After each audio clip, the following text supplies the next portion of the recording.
নমস্কার বন্ধুরা, SG green গার্ডেনের নতুন একটি ভিডিওতে সবাইকে স্বাগত জানাই। আজকের ভিডিওর মেন বিষয়বস্তু হচ্ছে কমলা এবং মৌসম্বির আদর্শ মাটি তৈরি করা। সবার আগে বলে দিই, ভ্যারাইটিটা আপনারা নিজস্ব মতে কালেকশন করবেন, তবে চেষ্টা করবেন যেন ভালো ভ্যারাইটি হয়।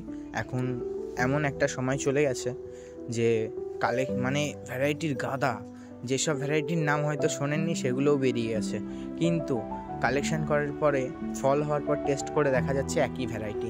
যাই হোক, এগুলো আপনারা নিজস্ব রিক্সে কিনবেন ভ্যারাইটি। আমি যে ভ্যারাইটিটা এখন দেখাচ্ছি এটি হচ্ছে রফ ম্যান্ডারিন। এটি খুব একটি ভালো ভ্যারাইটি, আর ছাদ বাগানের জন্য হতো সেরাই। আপনারা চাইলে আপনাদের ছাদে এই ভ্যারাইটিটি কালেকশন করতে পারেন। তো চলুন মাটি তৈরিটা দেখে নিই। আমরা মাটি তৈরি করার সময় এখানে বেশি কিছু নেব না।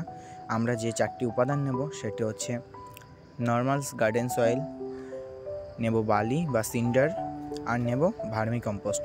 এছাড়া কিন্তু কোনো রকম খাবার প্রয়োগ করব না। অ্যাডিশনাল হিসাবে দুটো জিনিস নেব, আর এছাড়া কোনো রকম জৈব খাবার, সেটা আপনি শিনকুচি হাড়গুঁড়োই বলুন না কেন, এগুলি কিন্তু এই মাটিতে মেশাবো না।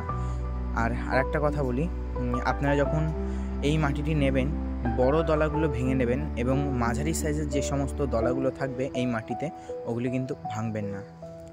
চলুন কিভাবে মাটি তৈরি করব সেটা আপনাদের সামনে দেখিয়ে দিই।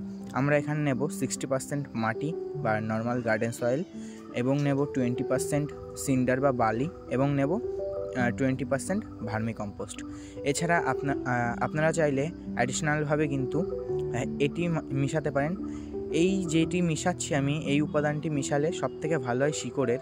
এটি হচ্ছে SOP, সিঙ্গেল সুপার ফসফেট। আপনারা চাইলে এই উপাদানটি অ্যাড করতে পারেন। আমি SOP 2 মুঠ দিলাম, বা আপনারা বলতে পারেন 4 চামচের 4 চামচ দিলাম। এটি দিয়ে ভালো করে মাটিগুলিকে মিশিয়ে নিতে হবে। মিশিয়ে নেওয়ার পর এর ভিতরে আর দুটো উপাদান দেব, সেটি হচ্ছে টার্কোডার্মা ভিডিডি দেব 1 চা চামচ পরিমাণে, এবং দেব হিউমিক অ্যাসিড সেম একই 1 চা চামচ পরিমাণে। এগুলিকে দিয়েও আবার ভালো করে মিশিয়ে নেব এই মাটিটি। এখানে কিন্তু আমরা এমন মাটি তৈরি করলাম, এখানে না কোনো রকম শিনকুচি গেল, না কোনো রকম হাড়গুঁড়ো গেল। এইভাবে যদি আমরা মাটি তৈরি করে গাছ প্রতিস্থাপন করি, একটি গাছও মরবে না, আর এতে কিন্তু গাছের গ্রোথ খুব ভালো হবে। চলুন এরপরে আমরা টব নির্বাচন করি। আমাদের গাছ অনুযায়ী কিন্তু টবটাকে 8 থেকে 10 ইঞ্চিতেই নিতে হবে। 8 ইঞ্চি একদম ছোট, তাই 10 ইঞ্চি নিয়েছি। এরপর ড্রেনেজ সিস্টেম ঠিক প্রত্যেকবারের মতো খোলামকুচি দিয়ে ওই ছিদ্রগুলোকে বন্ধ করে তার উপরে বালির একটি লেয়ার দিয়ে একটি আস্তরণ করে নেব, যাতে ড্রেনেজ সিস্টেমটা খুব ভালো হয়। এবং তার উপরেই যেটি করতে হবে, আমাদের যে মিশানো সার মাটিটি তৈরি করলাম, ওই মাটি এই সব ওই লেয়ারটির উপরে দুবার মতো দিয়ে দেব, যাতে তার উপরে আরও একটি ভালো মাটির স্তরণ তৈরি হয়। আর এরপরের কাজই হচ্ছে প্যাকেট থেকে গাছ বের করা। আপনারা প্যাকেটের মায়া করে যদি গাছ বের করতে যান, তাহলে আপনার গাছটিই নষ্ট হবে। অর্থাৎ প্যাকেট থেকে ভালো করে কেটে গাছটিকে বের করার চেষ্টা করবেন। আর গাছটিকে বের করার আগে যদি আপনি গাছ 2 দিন আগে কিনে এনে থাকেন, সেক্ষেত্রে কিন্তু জল দেবেন না তার আগের দিন, যেদিন গাছটি প্রতিস্থাপন করবেন। ঠিক মাঝ বরাবর রেখে নেব, প্রত্যেকবারের মতো একই রকমভাবে মাঝ বরাবর রেখে নিয়ে আমরা চতুর্পাশ দিয়ে এই খাবার দেওয়া মাটিটি, খাবার বলতে ভার্মি কম্পোস্ট যে মাটিটি বানানো, ওই মাটিটি চারপাশ দিয়ে নেব, আর ভালো করে চেপে চেপে দেব।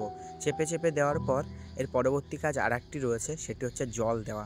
ঠিক আমরা 1 লিটার জলে 1 চা চামচ হিউমিক অ্যাসিড মিশিয়ে ভালো করে ঘুটে নিয়ে আমরা ওই গাছের গোড়ায় প্রয়োগ করে দেবো। হ্যাঁ বন্ধুরা, এভাবে আপনারাও গাছ লাগাতে পারেন, কোনো গাছের ক্ষতি হবে না এবং গাছ মরবে না। আপনারা গাছকে অল্প অল্প খাবার দেবেন, বেশি খাবার দেবেন না। তবে মাটির ভিতরে কোনো রকম খাবার না দিয়ে এভাবে লাগিয়ে দেখুন, গাছে খুব সুন্দর রেজাল্ট পাবেন। আর হ্যাঁ, খাবার প্রয়োগ করব না নয়, প্রয়োগ করব, কিন্তু 20 থেকে 25 দিন পরে। বন্ধুরা, আজকের ভিডিওটা অবধি, ভালো লাগলে লাইক করবেন।